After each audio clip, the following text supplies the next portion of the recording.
안녕하세요. 엔지니어링 패스파인더에서 오늘 Economic Discussion of Desalination Plant라는 주제로 발표를 하게 된 마이클입니다. 따로 서론 없이 바로 본론으로 들어가서 발표 시작하도록 하겠습니다. 먼저 저희가 어떤 프로젝트를 함에 있어서 경제성을 분석할 때 주로 하는 것이 이제 그 카펙스와 오펙스를 분석해서 비교하는 것인데요. 저희 이 디솔리네이션 프로젝트 역시 이렇게 카펙스와 오펙스를 분석해서 설명을 드릴 것이기 때문에 간단하게 용어 정의를 확인하고 넘어가는 것이 좋을 것 같습니다. 먼저 카펙스는 저희가 이 플랜트를 건설하는 데 드는 어떤 레이버 커스트라던가 이퀴먼트나 그 안에 들어가는 매테리얼 등에 들어가는 비용들을 의미하고 이뿐만 아니라 저희가 공장을 하는데 필요한 어떤 인허가 비용 그리고 엔지니어링 비용 뭐 파이낸싱 비용 이런 것들을 모두 총괄해서 플랜트를 건설하는데 드는 비용이라고 생각하시면 될 것 같습니다. 그리고 오펙스 같은 경우에는 이제 저희가 공장을 다 짓고 나서 사업주에서 오퍼레이션 하고 메인터넌스를 하는데 드는 비용이라고 보시면 될 것 같은데요. 그 예시로는 뭐 저기 메인터넌스를 할 때 필요한 뭐 레이버 코스트라던가 뭐 에너지 앤 케미컬 코스트 그리고 이제 주기적으로 교체가 필요한 컴포넌트가 있다면은 이런 것들의 이제 교체 비용 또한 이제 플랜트를 돌리고서 나오는 이제 디스포절들을 처리하는 비용이라던가 인바이러멘털 모니터링을 하는 비용 이런 것들이 모두 이 오펙스에 포함된다고 생각하시면 될 것 같습니다. 그래서 이렇게 말로만 말씀드리면은 직관적으로 좀 와닿기가 어려울 수 있을 것 같아서 아로플랜트를 기준으로 해서 이렇게 예시를 좀 만들어 봤는데요. 어, 먼저 이 캐피탈 코스트 같은 경우에는 문헌에서는 이렇게 하드 캐피탈 코스트라고 불리는 컨스트럭션 코스트 그리고 소프트 코스트라고 불리는 어너스 인디렉트 코스트 이렇게 두 가지로 분류를 하고 있습니다.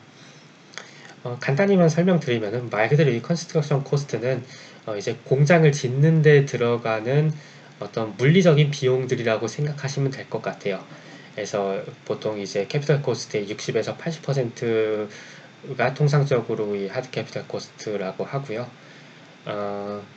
이렇게 보면은 뭐 이퀴먼트라던가 안에 들어가는 파이프라인 같은 이 피지컬한 어떤 비용들 그리고 이 건설하는 데 드는 뭐 저기 어, 보험이라던가 보증 비용 그리고 파이낸싱 코스트 이런 것들이 모두 이제 하드 캐피탈 코스트에 포함된다고 보시면 될 것 같고요. 그리고 이 소프트 코스트 같은 경우에는 이제 엔지니어링 비용 그리고 이제 뭐 환경이라던가 부지 선정 이슈 그리고 뭐 저희 플랜트를 건설하는데 필요한 어떤 인허가라던가 아니면 파이낸셜 서비스 비용 이런 것들이 이제 이 소프트 코스트에 포함된다고 보시면 될 것 같습니다. 그리고 이러한 이 캐피탈 코스트에 영향을 미치는 이제 코스트 팩터 같은 경우에는 이렇게 보시면 뭐 워터 퀄러티라던가 이 프로덕트 워터의 퀄러티의 목표라던가 또 여기 보면 뭐 인테이크 타입하고 뭐 인테이크의 디스턴스 아니면 뭐 이 프로덕트 이 프로덕션 워터의 어, 운송 방법, 뭐 레지듀얼 처리 방법 등등 이렇게 나와 있는데요. 이런 것들이 이제 결정이 되어야 아무래도 이제 플랜트의 타입 그리고 부지 선정 그리고 이 프로덕션 워터의 용도 이런 것들을 결정을 할 수 있는 것들이기 때문에 이런 것들이 이제 캐피탈 코스트에 어, 비용 그 영향을 미치는 팩터라고 보시면 될 것 같고요. 두 번째로는 이제 그 O&M 코스트 같은 경우에는 문헌에서는 크게 이렇게 fixed와 variables로 이렇게 두 개로 나누고 있습니다. fixed 같은 경우에는 이제 말 그대로 프레시워터 저희가 생산하는 프레시워터의 양에 의존하지 않고 발생하는 비용이라고 보시면 되는데요. 그렇기 때문에, 이것을 결정하는 뭐 요인들로는 이제 뭐 레이버 커스트라던가, 뭐 파이낸셜 서비스 비용, 뭐 엔지니어링 비용, 뭐 파이낸셜 서비스 비용, 뭐 이런 것들이 이제 결정이 되어야, 아무래도 이제 플랜트의 타입 그리고 부지 선정 그리고 이 프로덕션 워터의 용도 이런 것들을 결정을 할 수 있는 것들이기 때문에 이것을 결정하는 뭐 요인들로는 이제 뭐 레이버 커스트라던가 뭐 메인터넌스 비용 그리고 이 멤브레인 리플레이스먼트를 하는데 드는 비용 등을 들 수가 있겠습니다. 그리고 이제 variables 같은 경우에는 반대로 생산되는 물의 양에 따라 결정되는 이제 O&M 코스트라고 보시면 될 것 같은데요. 그렇기 때문에 그 요인들로는 이제 파워 앤 케미컬 그리고 물이 생산하고 나오는 이제 컨센트레이트 디스포절 이런 것들이 이제 variables에 포함되는 O&M 코스트라고 보시면 될 것 같습니다.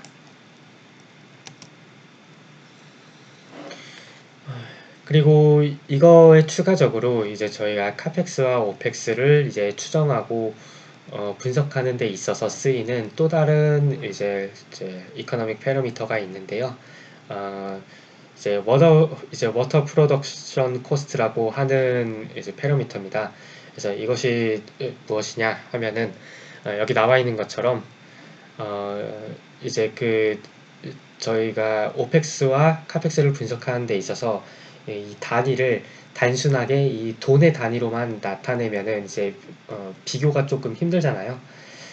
그래서 이제 생산되는 물의 양에 대한 생산 비용으로 이제 그 카펙스와 오펙스를 나타내서 저희가 분석하기 조금 더 쉽게 만들어주는 그런 어떤 하나의 유닛이라고 보시면 될 것 같습니다. 그래서 이렇게 Levelized Water Cost라고도 불리는 것이고요. 네, 이제 본격적으로 디설리네이션 플랜트의 카펙스와 오펙스를 살펴보기 전에 각 플랜트 타입들을 다시 한번 좀 비교를 해보면서 과연 어떤 것이 컨스트럭션 코스트는 높을 것이고 뭐 에너지 비용이라던가 뭐 메인터넌스 비용 이런 것들은 어떤 타입의 플랜트가 더 높을지 이러한 내용들을 같이 한번 비교를 좀 해보도록 하겠습니다. 먼저 이 테이블을 보시면은 이렇게 서멀 플랜트와 멤브레인 플랜트에 대해서 그 메인 타입 오브 에너지 그리고 드라이빙 포스 그리고 에너지 컨섬션에 대해서 이렇게 비교를 하고 있는데요. 이렇게 크게 서멀 에너지는 당연하게도 그 열 에너지가 주요 에너지가 되며 드라이빙 포스는 히트 에너지 그리고 에너지 컨섬션은 높다.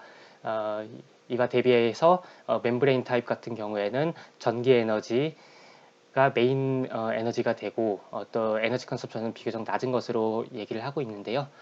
이러한 내용을 이해하기 위해서는 앞서 닉님께서 소개를 해주시기는 했지만 이 플랜트들의 이 구동 방식을 알면은 쉽게 이해를 할 수가 있겠죠. 그래서 보면은 이렇게 서멀 플랜트 즉 MED나 MSF 같은 경우에는 다들 잘 아시다시피 이렇게 스팀을 통해서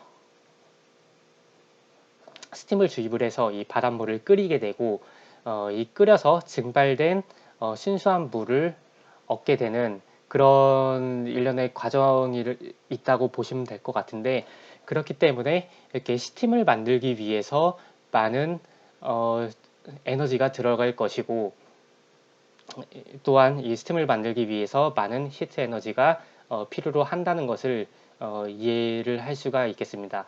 또한 이렇게 스팀을 만들기 위해서는 또 많은 에너지 소모가 든다는 것 또한 예상할 수 있겠죠.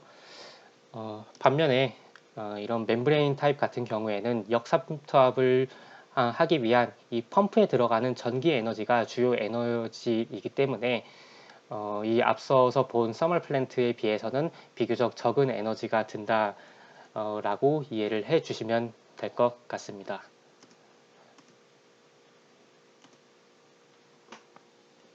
그럼 이번에는 여러 가지 타입의 플랜트에 대해서 단위 생산량당, 뭐 에너지 소모 비용, 그리고 뭐 CO2 배출량, 그리고 또 실제로 물을 생산하는 데 드는 단위 생산 비용 등을 간단히 한번 비교를 해 보겠습니다. 먼저 이 테이블에서 이쪽을 보시면은 이렇게 Total Electric Equivalent 그리고 Maximum Value of CO2 Emission이라는 항이 있는데요. 이렇게 서멀 플랜트가 멤브레인 테크놀로지로 크게 두 개를 구분해서 확인을 해보면은 이 토탈 일렉트릭 이퀴밸런트는 아까 말씀드린 것처럼 이 서멀 플랜트에서 훨씬 더 많다는 것을 확인을 할 수가 있습니다. 그 이유로는 앞서 확인한 것과 같이 이 서멀 에너지 컨섬션이 이 멤브레인 테크놀로지에는 없는 반면 이 서멀 플랜트에는 많은 비중을 차지하고 있기 때문인데요. 또한 CO2 이미션의 관점에서도 봤을 때 이 스팀을 생산하기 위해서는 또 많은 에너지가 들어가기 때문에 이렇게 멤브레인 타입보다는 많은 CO2를 배출을 할 수밖에 없다는 것 또한 확인할 수가 있습니다. 이러한 관점에서 볼 때 서멀 테크놀로지보다는 멤브레인 테크놀로지가 에너지 컨섬션과 그리고 CO2 배출 관점에서 봤을 때 조금 더 유리한 위치에 있다는 것을 확인할 수가 있었습니다. 그리고 이 유닛 프로덕트 코스트를 비교를 해 보았을 때는 이 서멀 테크놀로지와 멤브레인 테크놀로지가 생각보다는 큰 차이가 나지 않고 대동소이하다는 것을 저희가 확인을 할 수가 있었는데요. 물론 MVC 같은 경우에는 컴프레서가 들어가서 그런지 모르겠지만 유닛 프로덕트 코스트가 꽤나 큰 편이었습니다. 하지만 중요한 것은 이 서멀 플랜트와 멤브레인 플랜트의 이 유닛 프로덕트 코스트가 생각보다는 크지 않다는 것에 주목하시면 될 것 같습니다. 그리고 문헌에서는 물론 그 서멀 플랜트가 컨스트럭션 비용이 더 높겠지만 멤브레인 테크놀로지 같은 경우에는 큰 오퍼레이팅과 메인터넌스 코스트가 들기 때문에 이렇게 유닛 코스트 오브 프로덕트는 결과적으로는 이 서머 플랜트에 근접해진다라고 문헌에서는 이제 얘기를 하고 있는 상황입니다.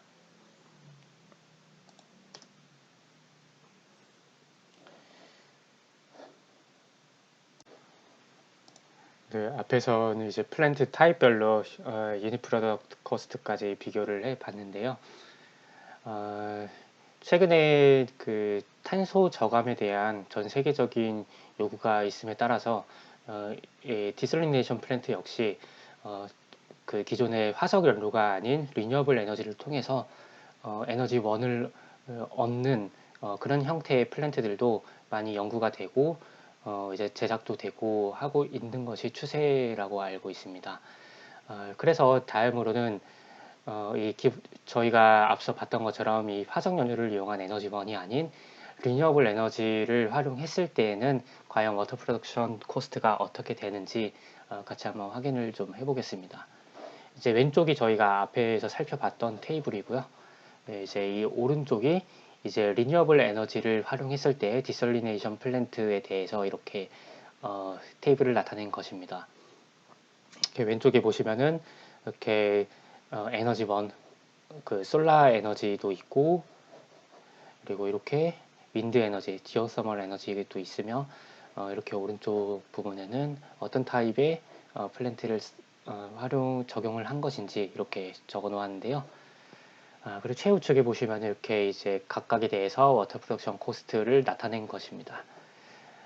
이렇게 대략적으로 보면은 큰 특징은 일단은 기본적으로 이 리뉴어블 에너지를 활용한 디설리네이션 테크놀로지는 이 화석 연료를 사용했을 때보다는 뭐 아직까지는 당연히 비싼 편입니다. 하지만 이렇게 솔라펀드와 MED, 솔라펀드와 RO를 결합한 형태의 경우에는 이게 생각보다는 이 화석 연료를 사용했을 때보다 워터 프로덕션 코스트가 큰 차이가 나지는 않아서 이 두 가지가 저희의 큰 연구 대상이 되지 않을까 하는 생각이 있고요. 그리고 지금은 이렇게 가격 차이가 크기는 하지만 앞으로 탄소 저감에 대한 전 세계적인 요구가 커짐에 따라 많은 연구도 이루어지고 또 생산성도 향상될 것이기 때문에 이제 시간이 지날수록 이 가격은 낮아지는 추세에 있기 때문에 중장기적으로는 다양한 형태의 그 리뉴어블 에너지를 결합한 플랜트에 대해서 연구를 하고 조사를 해볼 필요성이 있다고 보입니다. 그리고 여기서 보이시는 이 파이 그래프 같은 경우에는 2017년 기준으로 이 에너지원을 리뉴어블 에너지에서 얻는 디설리네이션 테크닉 게 어떤 저희 분포를 나타내는 건데요. 이제 PV 같은 경우에는 포토볼티틱이라서 즉 저희 태양광으로 많이 얘기하죠. 태양광 에너지를 통해서 그 에너지를 얻게 되는 그런 타입을 얘기를 하는 건데요. 그래서 이 PV와 이 솔라 이런 것들이 모두 태양 에너지를 활용한 것들이죠. 그래서 이 태양 에너지를 활용한 이 기술들이 전체에서 많은 양을 차지하고 있다 정도를 일단 인지하고 계시면 될 것 같습니다. 그래서 현재로서는 이 태양광을 통한 RO 시스템이 가장 적합한 것으로 이제 생각이 돼서 많이 사용되고 있다고 합니다. 그래서 실제로 보시면은 이게 이제 실제로 상용화가 돼서 일부 운영이 되고 있는 플랜트라고 하는데요. 이제 2019년부터 아마 저희 공사를 시작을 한 것 같은데 이게 최초로 가장 큰 규모로 진행되는 솔라 파워 RO 그 디솔리네이션 플랜트라고 합니다. 이 아부다비에 있다고 하고요. 이제 이 오른쪽은 제가 구글 맵에서 찍어 온 건데 시기가 언젠지는 모르겠어요. 그래서 아직 공사가 완공된 건지 안 된지는 모르겠는데 이렇게 오른쪽으로 이렇게 보시면은 뭐 태양광 패널들도 보이고 아마 이쪽에 RO 유닛이 들어가는 부분인 것 같은데 사진상으로는 지금 건설이 되지 않고 건설 중인 것으로 보이는 상황입니다. 현재는 어떻게 될지 현재 상황은 어떻게 되는지는 정확히 파악을 할 수가 없을 것 같습니다. 다만 이쪽에 클릭하시면은 이 관련된 기사가 있는데 이 기사에 따르면은 실제로 지금 전체 캐파시티의 절반 정도는 운영을 해서 이 물을 생산을 하고 있다고 이제 내용이 나와 있습니다. 그래서 앞서 말씀드린 것처럼 이 태양광을 통해서 에너지를 얻고 이를 통해서 이제 프레시워터를 생산하는 디솔리데이션 플랜트를 실제로 건설하고 운영도 하고 있다는 것을 확인을 할 수가 있습니다. 그리고 또한 UAE 정부에서도 뭐 2017년에 이제 Ministry of Energy and Infrastructure에서 이렇게 UAE Water Security Strategy라는 2036이라는 이 문서를 통해서 앞으로도 이렇게 리뉴어블 에너지를 통한 이 멤브레인 디솔리네이션 테크놀로지에 대해서 더더욱 방점을 두고 있다는 것을 확인을 할 수가 있다고 하고요. 아마 이러한 기조는 앞으로도 계속 이어질 것이고 또 그 UAE 정부 같은 경우에 이러한 이제 사업에 민간도 참여하도록 이제 장려를 하고 있다고 하니 저희에게도 앞으로도 기회가 있지 않을까 생각을 하고 있습니다. 참고로 이 문서를 좀 찾아서 읽어보려고 했는데 지금 홈페이지에는 잘 나오지 않더라고요. 혹시나 이게 확인이 가능하신 분이 있다면은 저에게 말씀 주시면은 감사하겠습니다.